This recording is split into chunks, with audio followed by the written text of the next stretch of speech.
ఇంకా ఏం చేస్తామా?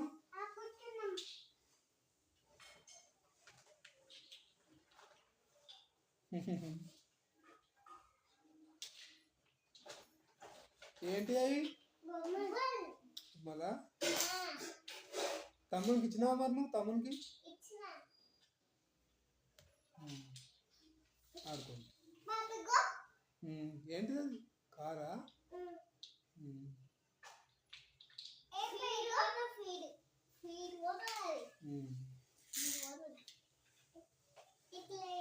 ఇక్కిలే ఇక్కిలే ఇక్కిలే పోతా అక్కడ పోతా.